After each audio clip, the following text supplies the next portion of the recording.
About any example for something come from nothing. Can a 0 plus limited of 0 give 1? So you're obviously of the opinion that the universe has a creator. I would like to hear your opinion, your argument. Okay. We believe that the creator is one. He's not a man, he's not a woman. Yeah? He's not black, he's not white. Anything you imagine in your head, that is not the creator. The creator, Allah subhanahu wa ta'ala, we call him Allah. Yeah, you can start. Yeah. Okay. Can I just run you through a thought experiment, yeah? Yes, absolutely. I'm Yeah. here to learn and listen. I'm not Yeah, here no, to- excellent. Because it was interesting. I just wanted to see where you guys are kind of coming from.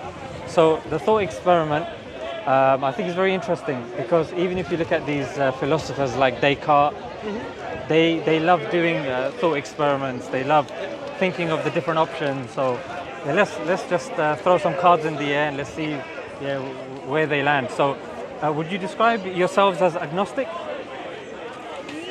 Yes. Yeah. Yourself? I'm a full devout, alhamdulillah, Muslim. Oh, mashallah. Okay, excellent.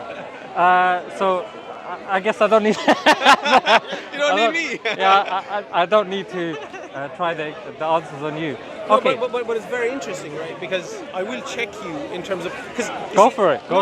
It's not necessarily because I consider myself. I wouldn't call it a liberal Muslim at all, or any way, shape, or form to be kind of outside the box of the general Islamic beliefs. I consider myself as a very, very devout Muslim. I read the Quran, pray 5 times a day, do my Ramadan, all aspects of things. There are certain things, again, not agree is the right term, but and again, update is also not the right term. I think, unfortunately, in this generation of free speech, human beliefs, I think people are misinterpreting certain aspects of the Quran and taking it literally. For example, let's just use this. Excuse me. I know we need to get to the lady, but let's just say, for example, Ramadan, right? If you travel more than, do you know the number, and then you have to break fast? in terms of if you're a traveller, yeah, that varies, isn't it? Some say that you're a traveller when you leave. If you're in London, when you leave the M25, you're pretty much a traveller then. So it depends. It ranges between 32 kilometers to 80 kilometers. Usually, some fatwas say that it's generally your city, and if your city is around an 8-kilometer radius, you're like, I don't know. So if you really look back at where that came from, back in 1,400 years ago, you were on camels. The sun was 3 times probably this hot. They were going through desert, crossing cities, trying to get to places. And you know what happens? It's hard and people need to take water. And you know what? During Ramadan, if you have to do that, it's okay to break your fast and drink water. So we can discuss that. I think what we're doing is we're talking on level 5. We're assuming, let's go that God has already been proven, Islam is already accepted, we're already fasting, and then But I just want to let you know that. No, for example, definitely. That would be doesn't really apply interesting. here. I can go to the M5 and go to Manchester, right? I don't necessarily need to break my fast. I don't think I should. Yeah, we can discuss that, inshallah. We can discuss that. Yeah. All right. So you describe yourself as agnostic.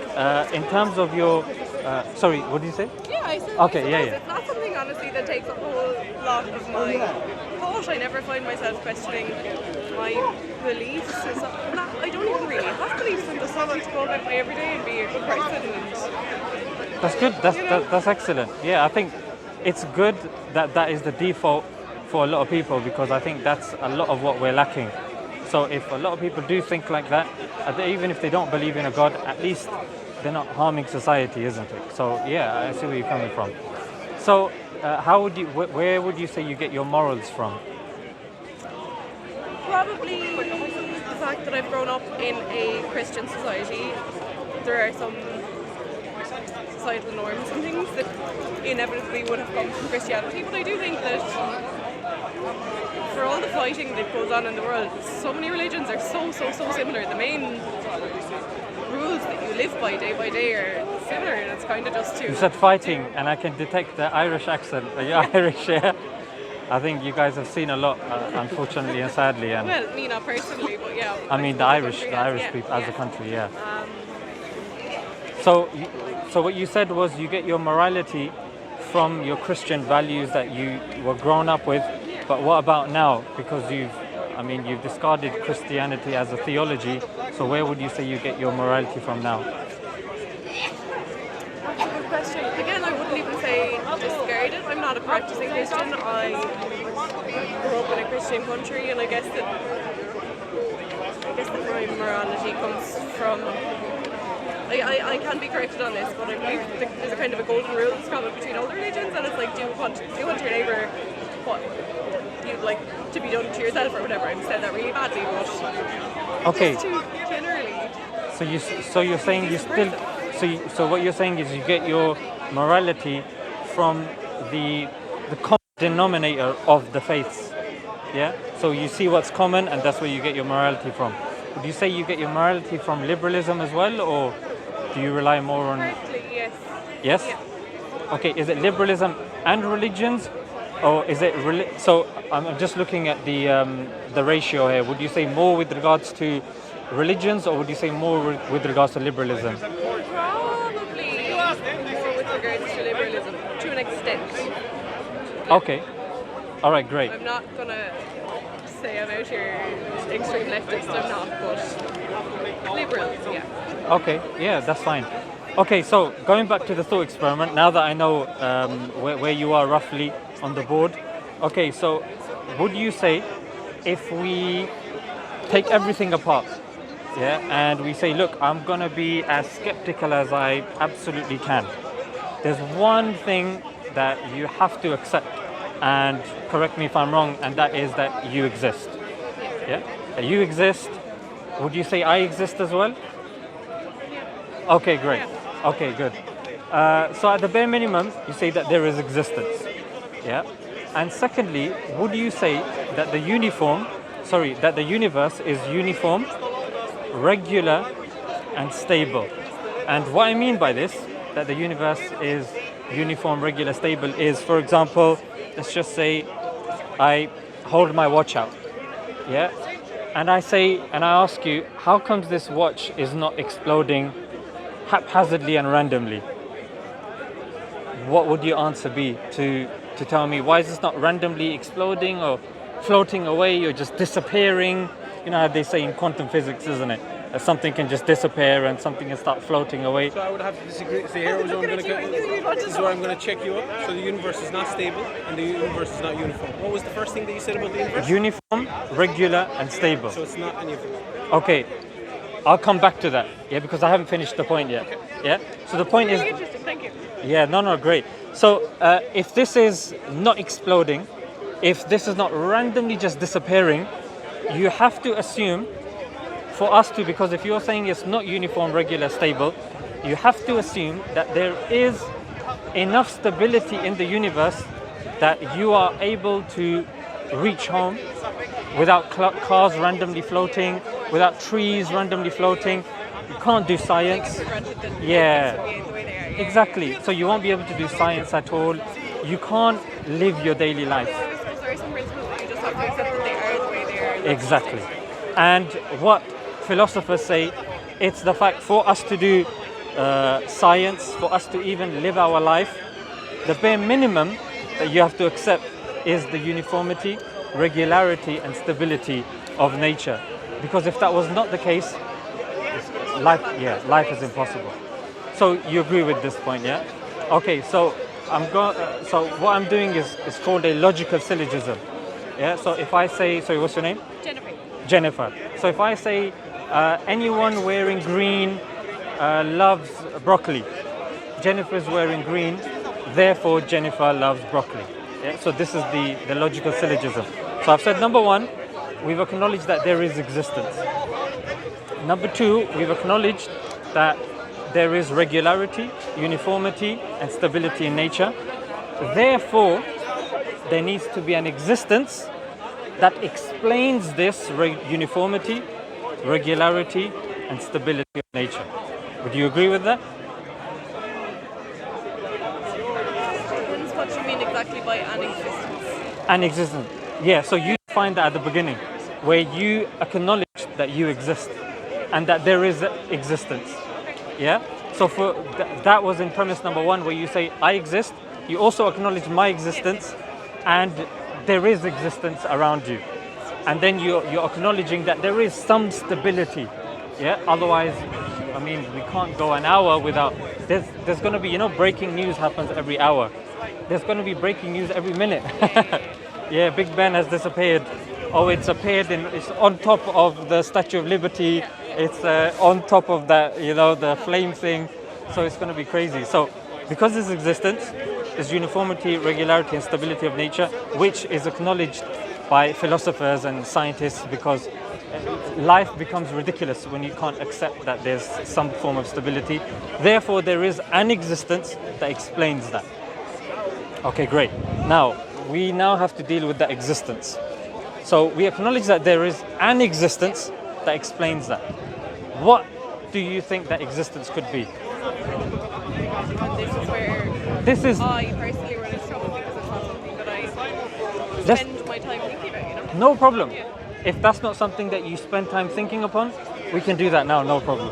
So be as wild, try to be as rational and as honest as possible. And again, I'm not leading you, I'm not forcing you. Just whatever comes to your mind, whatever kind of comes to you, feel free to just say that, and then we'll just go on from there, no problem. So, with regards to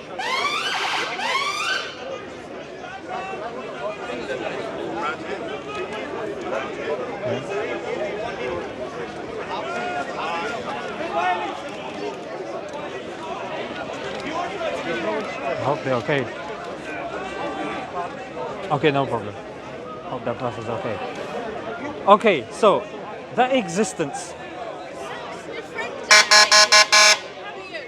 That was loud.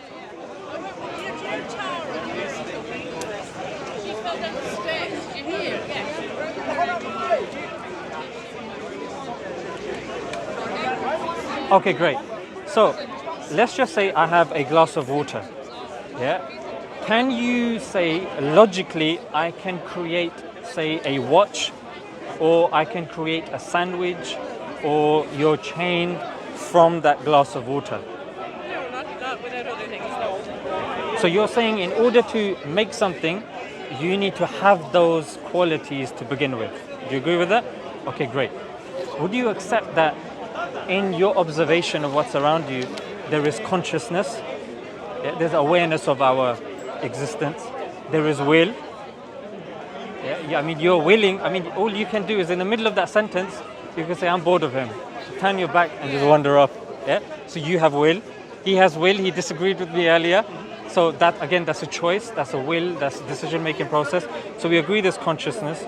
We agree there's will. Yeah. And then we agree there is Force. power. Yeah. I'm flexing his muscles a little bit. I'm not. I see that. So there's consciousness, there's will, and there's power.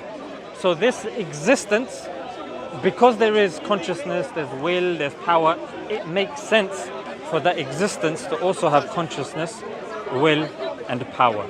Make sense so far? Okay, great. So we know that there is an existence, it has these attributes, and I'm going to focus more on the power bit. Yeah, because here's what's interesting now. Why do we not randomly see things with power coming into existence and not coming into existence? And this existence itself, what's to stop it from coming into existence and not coming into existence? Yeah. So if you look, there cannot be, I'm going to get a bit technical here, feel free to stop me whenever, there cannot be an infinite regress of powers. Just like there cannot be an infinite regress of dependent things. Yeah, I'm going to break the second one down. Dependency. So I rely on something else. Yeah, that something else relies on something else, and then it goes ad infinitum. Yeah. However, my argument is you cannot have an infinite regress of these things, because if you have an infinite regress, that means one thing on another on another. Yeah, it has to end somewhere, isn't it? And we say, and philosophers also agree as well, that we are dependent, there has to be a necessary being. Yeah, that's the end of that chain. Yes, the end of that chain, the necessary being. And then we now acknowledge that that necessary being has consciousness, has will and power, and there's nothing that came before it. So that necessary being has to be one, has to be independent, has to have consciousness, has to have will.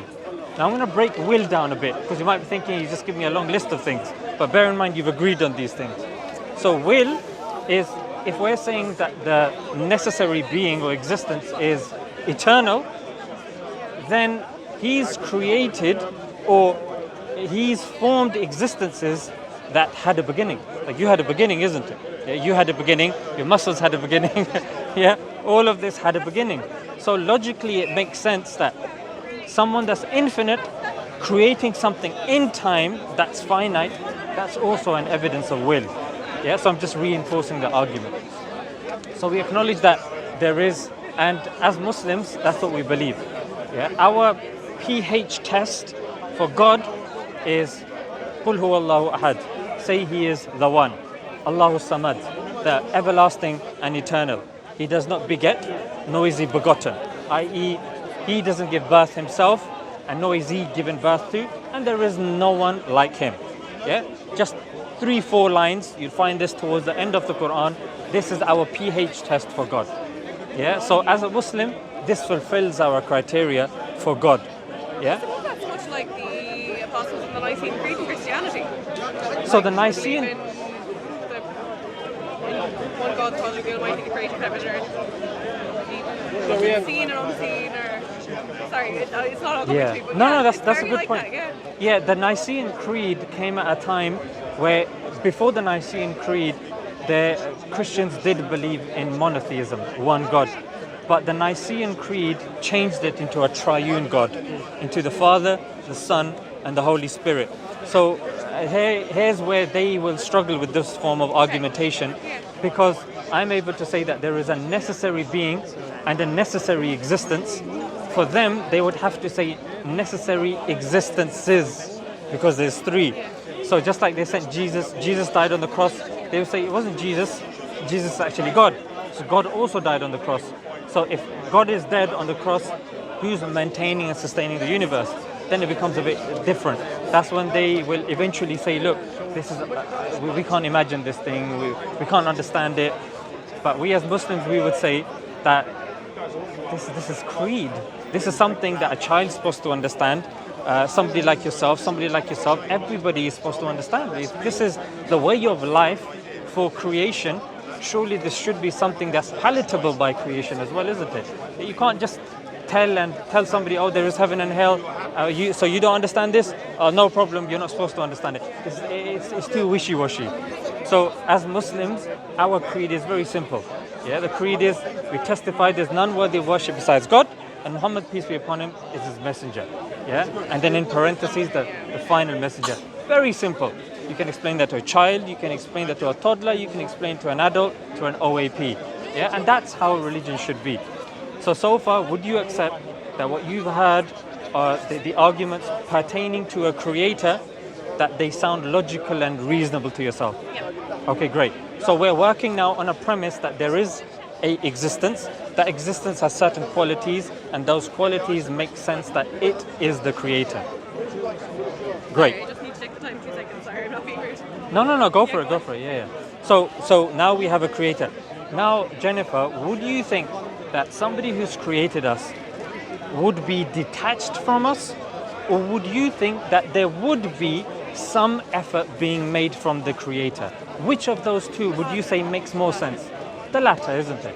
Okay, so now I'm gonna steal something from you, which is the principle that you gave at the start, which was, okay, I take my morality from something that's common in all faiths. So let's look at something that's common in all faiths. Every single faith claims that there is a holy book. Every single faith claims that there is some form of messenger. Do you agree with that? So that makes sense now, isn't it? That, okay, so every single faith from different times, they are saying, okay, we do have a book and there is some form of messenger. So now that's the second criteria. How do we decide which book is correct? How do we decide which prophet? Now, I'm gonna take, wherever this discussion goes, I'm gonna take it wherever you lead me now. Now you're going to be my leader, yeah? So, in terms of the book, Jennifer, what criteria would you say a book needs to have for you to say, you know what, this one seems like, from all the others, this one seems like it's from God? So just give me random criteria that's coming to your head. If you get stuck, I can help you out, but initially... So let's say a Christian presents you the Bible, Hindu presents the Vedas, and Muslim comes along, gives you the Quran, and then say, Jennifer, pick. Yeah, you know how they do in Blind Date? Yeah, I don't know if you remember the old show with Cilla Black, where there would be where there would be like a barrier, and there would be a person, and there would be 3 people on the other side, and the person would ask all 3 the questions. So I guess what I'm saying is very similar. Like, what sort of questions would you say? Does this book have this? Does that book have that? I'll tell you what he's leading to, and I hope you don't mind it. So what he's leading to is that... So, I need to run really soon. I know, I'm we really enjoying this badly have an airport, and I conversation. love this, but No Flight problem. to catch. Oh, that's awesome. Where are you guys going? we're back to Ireland. Oh, that's amazing. We only came How long here do I for have? this. I think you only have about 15 minutes max. 15. Minus 15 minutes, but go on. What he's leading you at is, for example, if you bring in all the books, right? The one Can I that just is- jump in because we've got 10 minutes? Yeah? Because absolutely. you guys are going to be together anyway, Absolutely. isn't it? I'll transfer the information. Excellent, excellent. Really Okay, enjoying this. Like, excellent. I love and I it. really want to commend the fact that, again, devout Muslim, 100%, but I love the way that you're not in any way, shape or form, you're truly representing, and I really appreciate that, you're truly representing the true values of Islam. You're not trying to change anyone's culture, you're not trying to change anyone's point of view. All you're trying to do is just have an honest, truthful discussion, and I really appreciate that. There's absolutely no projection from you whatsoever. And again, this comes from a very devout Muslim, so I know exactly Thank you, I appreciate what paths that. you're taking. I really love it. Thank you. Keep that. Yeah? really enjoyable. Oh, I'll excellent. finish off the Yeah, no, excellent. 12 minutes that we have. Okay, excellent. We don't even have 12 minutes. No problem. I'll take 8 minutes. Summarize it. Yeah, I'll take 8 minutes, no problem. Because I know sometimes, you know, in your mind, you know, in Islam, even when a person's praying, like we're allowed to cut our prayer short because God knows that, okay, this person's traveling, his mind's going to be, or her mind's going to be all over the place.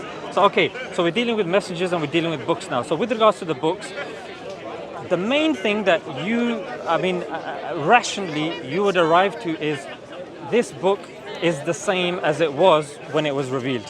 Yeah? Yeah, if it's been changed, if the people that follow the book can't even acknowledge and take on board that, yes, this book is the same book that was at the time of the Prophet, then, I mean, why should I accept it? Because it's been changed.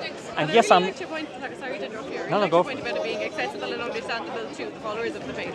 Yeah, 100%. Because look, yeah, if God is saying that, look, this is for everybody, and the consequences and the punishment for not following is so severe, then I'm sorry, that has to be the criteria. Has to be accessible.